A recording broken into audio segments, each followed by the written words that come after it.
Fikiri wote kaiti huko. Baadaye baba yao walipofariki, sasa wale ni mashemeji wakaleta fitina mingi. Mama akatoka ukule atakapoteza shamba, na walikuwa nafanya kazi hapa Imali kusaidia kuelea watoto yake.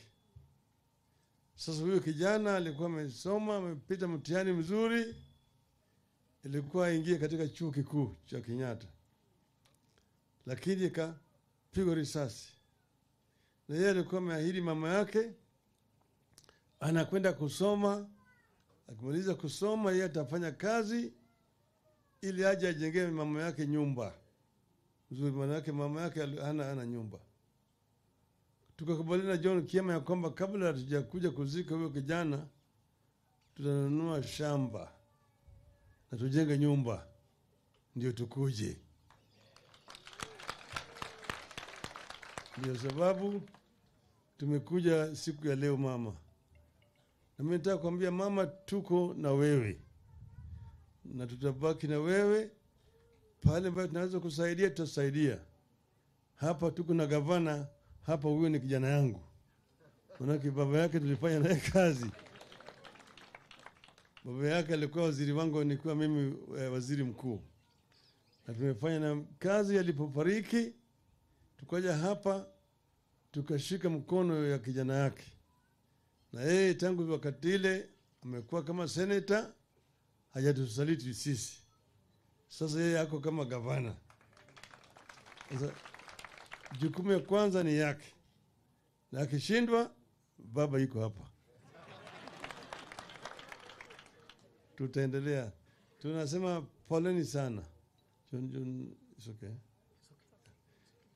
Sasa hii ni kitendo cha kusikitisha sana. Maana ukipiga mzee kama Raila ni sawa, lakini mtoto mdogo namna hii, watoto ndio maua ya taifa, ndio inaonyesha kwamba taifa inaendelea. Sasa mtoto na hii anapigwa risasi na hana hatia chochote. Wanawake wamekuwa wanasema ati maandamano inaharibu mali. Wanafanya maandamano kuharibu mali ya Wakenya, tutalinda mali ya Wakenya na kadhalika. Huyu mtoto alikuwa anaharibu mali ya nani? Alikuwa anaharibu mali ya nani? Juzi tumezika vile maliwa mbio huko. Tulikuwa huko Bondo, pande ya Siaya. Tukawa na maiti 5. Yote walikuwa wamepigwa risasi. Siaya peke yake wamezika watu 25 ambao wamepigwa risasi. Kule Migori watu 12. Homa Bay, Kisii tuko na watu 4 tunakwenda kuzika wiki hii ambayo inakuja hii, ambao wanapigwa na risasi. Kila mahali watu wanapigwa risasi, na wengi wanapigwa risasi wakitoroka. Wanapigwa na wanini.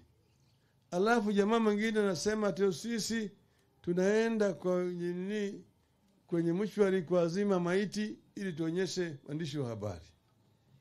Huyo jamaa ako na akili timamu kweli? Ana kichaa? Ndio tulimwambia bwana, koma kabisa wewe. Wakenya wamekufa kwa jumla. Kufikia jana zilikuwa watu 72 ambao walikuwa wamekufa, na karibu 300 wako ndani ya hospitali na majeraha tofauti hapa na pale. Hatukuwa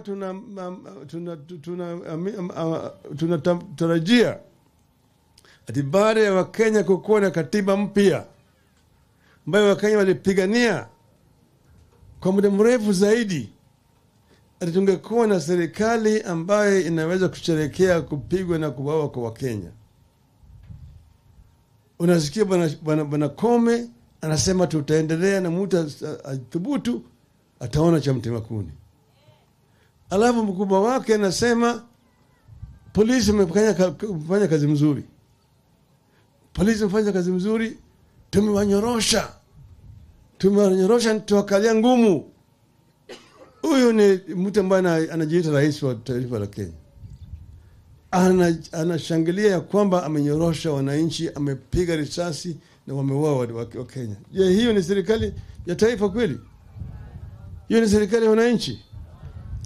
Sisi tulisema, tulidhania kwamba ile utawala ya kidhuluma na kimabavu, utawala ya mauaji, ilikuwa tumefikiria kwamba tumezika kwenye kaburi la sahau. Kumbe bado tuko na katiba kwenye karatasi, lakini vitendo bado haijabadilika.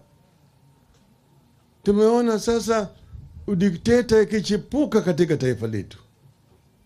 Jamaa wanasema ni marufuku wa Kenya kufanya maandamano, lakini kifungu ya 37 ya katiba hii inaambia watu wa Kenya wana haki ya kuandamana, wana haki ya kufanya kitu inaitwa petition, wana haki ya kitu kufanya kitu inaitwa picketing.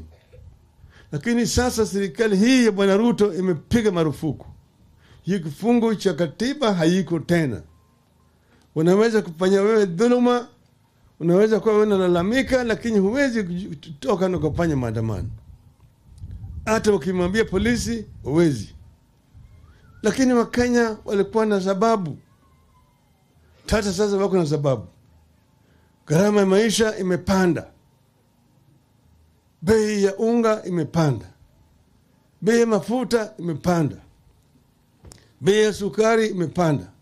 Gharama ya maisha kwa jumla imepanda, na hata ushuru umepanda zaidi. Wakenya wana haki kusema la. Lakini niambia huwezi kusema la. Niambia punda imechoka. Si punda imechoka? Si punda imechoka? Hii mzigo imekuwa mzito sana, yafaa yapunguzwe. Wahenga walisema ati kibebasho kikivuja nafuu kwa mchukuzi. Kwa hivyo hii mzigo yapunguzwe, sio? Na tukisema namna hayo tumefanya makosa. Tumefanya makosa. Pili, sisi tumesema tulienda kwa uchaguzi, kwenda kwa mashindano, pale tulikuwa tunashindana na tulikuwa na marifari moja na landsman 6 Electoral Commission. Kati ya wale watu 7, 3 ndio walisema ati Ruto ameshinda. Wanne walisema la. So nini walisema la? Wakasema hiyo mpira ilikuwa ya offside. Ati walishika na mkono. Shika na mkono, sio? Sasa wale marifari ambao walisema la wamefukuzwa wote. Vile naongea hapa sasa, mawili wao, Mama Cherera na Mama Sit, wako Marekani, wamekimbia. Maana walikuwa wanatafutwa, walikuwa wanataka kuuawa. Sasa tunasema kama rifari walikuwa wamegawanyika, mahakama ingawaje ilisema ati ilikuwa ni Chebukati inasema ukweli, lakini hao wanne walisema la. Hao wanne ambao walisema la wamefukuzwa kazi yote, hawako kule tena. Tukasema tunataka ili tuweze kuhakikisha kwamba uchaguzi unayokuja ni haki na ukweli, kwanza tufanye uchunguzi, tumalize hii mambo ilifanyika hii. Tufungue ile sava pale ambayo matokeo yaliingia. Tufanye ukaguzi ili tujue ukweli iko namna gani. Sio? Hiyo ni makosa. Hiyo ni makosa.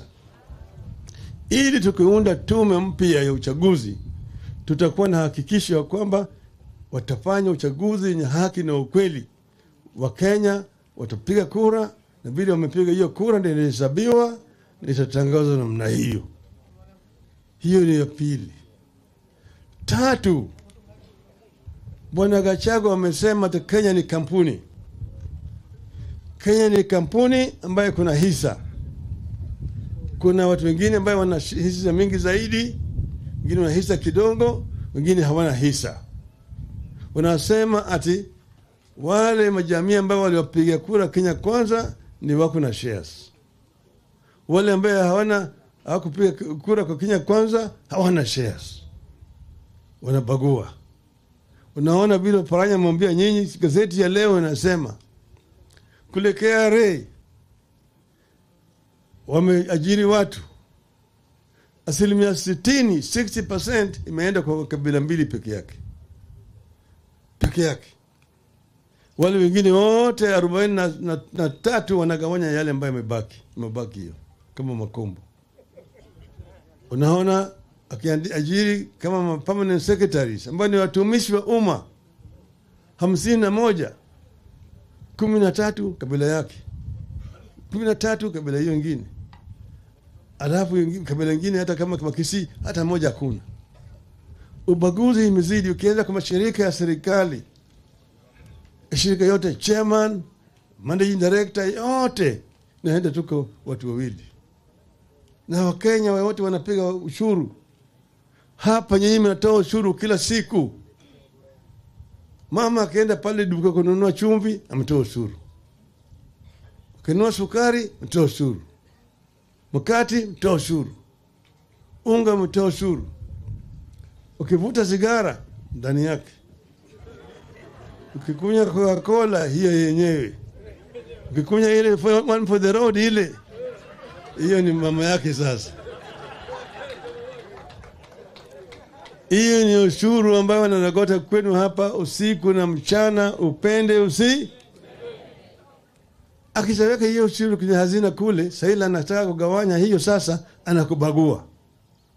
Anakuambia wewe huku nipiga mimi kura, kwa hivyo wewe upate chochote.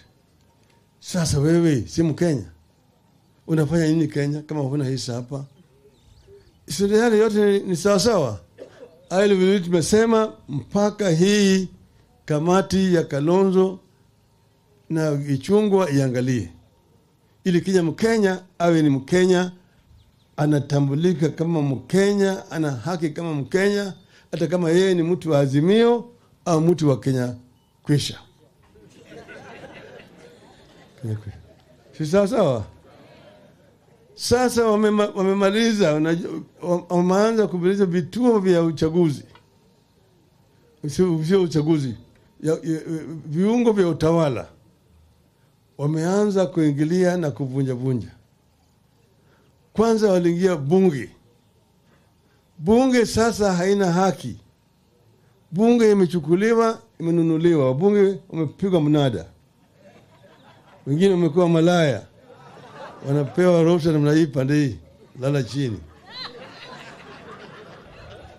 Unaona, katika uchaguzi uliopita Azimio ilipata wabunge 172. Kenya Kwanza ilipata wabunge 165. Tuliwashinda na wabunge 7. Azimio ndio ilikuwa majority coalition. Lakini maanza kununua wajumbe moja wanaitwa Ikulu. Anaambia wewe atakwenda kutafuta maendeleo. Maendeleo gani na Ikulu? Akitoka pale anapewa 100,000 nini, anarudi sasa yeye anapiga ana nini, amebadilisha mdomo yake sasa. Sasa bunge imenunuliwa tayari. Wameingia mahakama. Kama wewe ufanye vile wanavyotaka, transfer, demotion na kadhalika. Hata hii mambo ya polisi, kuna kitu inaitwa Independent Police Oversight Authority, IPOA, haina kazi sasa. Ile tayari imefanya nini? Imehasiwa. Haina makende.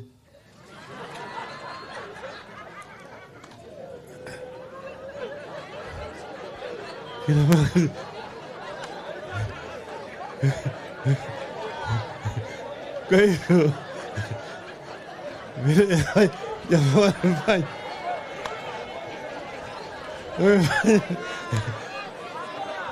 imekuwa hanisi, hawezi kufanya chochote. Polisi na watu hapa bila meua kijana yetu namna hii, IPOA haiwezi kuchukua hatua yoyote. Kwa hivyo mpaka Wakenya warudi kwenye drawing board ili tutengeneze katiba na tuhakikisha kwamba viungo ambayo tumeweka ndani ya katiba vinafanya kazi bila shuruti, bila kupigwa mateke au kupigwa pingo na serikali kuu. Hiyo ni muhimu zaidi. Niko hapa na rafiki yangu, tumekuwa naye kwenye vita, Profesa Kibutha Kibwana. Tumekuwa naye kwenye vita, yeye najua yale mimi nasema. Yeye alisimama imara kabisa kwa mambo haya. Mimi naomba yeye rafiki yangu, turudi chini, turudi kwenye kiwanja tena. Turudi kwa vita. If this struggle is not over, aluta continua. We must continue, and I'm convinced that finally we shall overcome. Si sawa sawa? Kwa hiyo mama, pole tena. Sasa mimi niko na watu yangu, nataka kutoa kitu kidogo hapa ambayo tutawacha hapa kwa mama. Sawa sawa? Kwa hivyo nataka wale watu yangu alete kitu kidogo ambayo wako nayo. Kidogo hapa.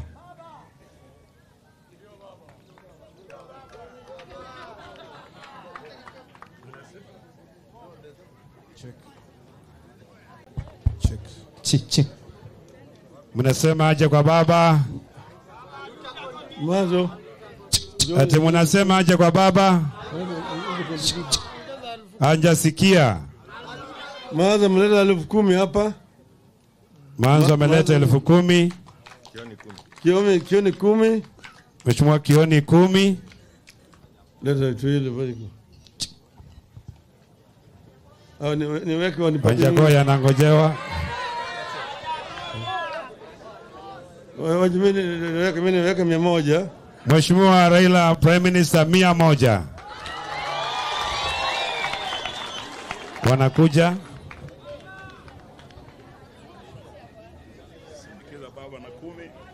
Ujini mleta 10,000 hapa.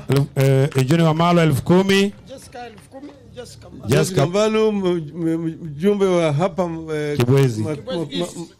Kibwezi East. 10,000. 10,000. Rose Museo 10,000. 10,000 kwa Mheshimiwa Rose Museo. Oparanya 10,000. Mheshimiwa Paranya 10,000. Wajakoa 10,000. Anjakoya 10,000. Mama nipatie namba 20,000 saa hii. Sasa gavana wa Murang'a Mwangi wa area amesema atachukua namba ya mama sahi, anatuma 20,000. 20,000 ndio hii. Wale ambao wengine wanatoa ndio wao wanakuja. Gavana Mutula Kilonzo Junior amesindikiza na 20. Gavana amesindikiza na 20,000. 20,000. Dennis Odhiambo hapa 10,000. Dennis Odhiambo 10,000. Kamau wa Raila huyu anaenda kutuma 10,000. 10,000 kwa simu. Raila wa Kamau wa Raila. Sawa. Asanteni sana. Mungu aweke Brian palipema peponi. Makofi mazuri kwa His Excellency Prime Minister Raila Amolo Odinga. Asante.